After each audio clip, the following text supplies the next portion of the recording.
Dan Moskal here, and in this video we're going to talk about web hosting and how that influences your SEO or search engine optimization for your website. As you probably know, there's all sorts of companies that offer web hosting, um, ranging from Yahoo web hosting, GoDaddy, to Bluehost, HostMonster, JustHost. There's a couple things. I've been working online full time since 2006. A lot of these companies use cPanels, which are very similar. Sorry, I'm not familiar with HostGator, or I can't remember specifically. One of the things that you need to have, though, that will influence your search engine rankings is you want your website to be live, meaning you don't want to have a lot of downtime. And depending on what sort of tools you have, if you're going to use WordPress,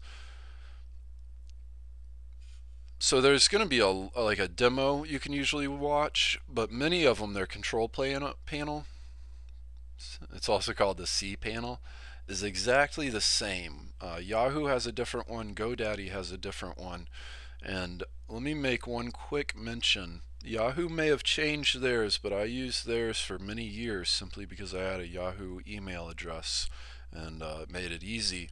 But if you have a WordPress website, unless you're building a brand new one with Yahoo, and even with a brand new one, you may run into some limitations. For the years that I used Yahoo, and I've moved all my sites out of Yahoo just because they placed limitations. They wouldn't let me put in, if I remember correctly, my redirection plugin on my WordPress website wouldn't work properly. I've moved everything over to Bluehost for the most part. The only sites that aren't listed with Bluehost as of today are sites that I'm going to let expire. Things have changed a lot online when it comes to search engine optimization after the Google Zookeeper, Panda, and Penguin updates. This is going to be your cPanel. This is with Bluehost, JustHost, HostMonster, some of these other companies.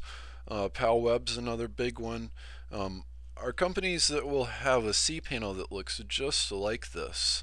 So if you are going to use or create or install a WordPress website, and you can check out Dan Moskal on my YouTube channel to see some other videos about building your WordPress website and customizing your WordPress website, but all you do, it's literally one button to install WordPress or access your email accounts. So Bluehost has had the smallest amount of downtime too. From time to time, so if we wanted a new WordPress website, we just hit the green button and fill out a couple more forms. You can check out another YouTube video. But Bluehost, I think they were down one time in the years I've used them for like a couple hours. All these web hosting companies will often go through downtime where they just need to update their technology. It's just kind of like standard maintenance, and it doesn't happen often. Bluehost has been really good with theirs. I haven't even noticed it. I want to say it was with Bluehost. I noticed it one time down for maybe an hour, and that was it was just one of life events. I think it had something to do with it was just some crazy thing happened that probably won't ever happen again. So Bluehost is what I recommend. All these companies are going to charge you about the same. When I was with Yahoo for the years, they would charge me on a monthly rate. Bluehost, and if I remember correctly, PalWeb, HostMonster, all these other companies are going to charge you for a full year up front. It's usually a little over $100. And one of the things that Bluehost looks to be recently offering is a dedicated server. Some of these other hosting companies probably offer a dedicated server too. I think this is about $30 a month if I remember correctly, and we could just click on it to find out some more information. But if you are considering getting a dedicated server, make sure it's worth it for your website. I would recommend this if you have a lot of visitors, as in probably over 500 or probably really even over 1,000 visitors every day, and make sure it's worth it for you to like make sure you're getting some revenue from your website in order to justify spending the money on a dedicated server. If you use a shared server like I do, it's just as fine, and once you get huge sums of traffic, then you can always move it over to a dedicated server.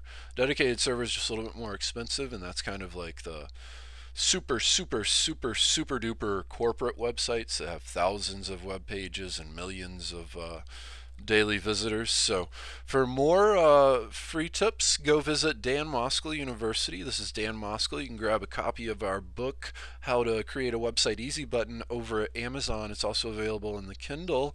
And please like this video, comment below, and share it with your family or friends. Let us know if there's anything that's changed with Yahoo or any of these other companies. Let us know what web hosting company you're using. Like I said, I've moved everything that I'm working on today over to Bluehost, and I highly recommend that you use Bluehost, or if you want to pick a different company to move your site over to. Bluehost makes things very easy. So I'm here to help, so let me know if you need it, what you need, and thanks for watching. Have a great afternoon.